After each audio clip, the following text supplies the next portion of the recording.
ছেলে সকালে ঘুম থেকে উঠে ডিউটি দেখুন, প্রথমে এঘর ওঘর ঝাড় দিবে, সামনে যাকে পাবে তাকে সহ ঝেঁটিয়ে বাইরে বের করে দিবে। তো কুকুরের ভয়েতে রাতের বেলা জুতোগুলো সব গাড়ির মধ্যে ঢুকিয়ে শুই। তো এই দেখুন জুতোগুলো কোথায় রাখতে যাচ্ছে, তো একদম সে বাইরে রাখতে যাচ্ছে কারণ এখানটাও ঝাড় দিবে। এবার দেখুন নিচে একটা কি পড়েছিল সেটাকেও তুলে নিয়ে এসে বলছে এটার মধ্যেও নোংরা আছে নাকি, কীরমভাবে ঝাড়ছে দেখুন, পরিষ্কার করছে। তো একটা ছোট বাচ্চার মাথায় এরকম ধরনের পাকামি বুদ্ধি কোথার থেকে আসে কে জানে।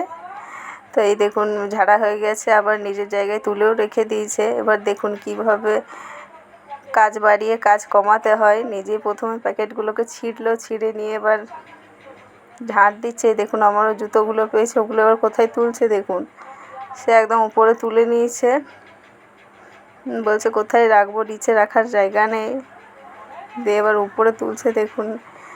আবার আরও কি করছে দেখুন, ঝাড় দেওয়া হয়ে গেছে, এবার দেখুন ঝুল ঝাড়ছে।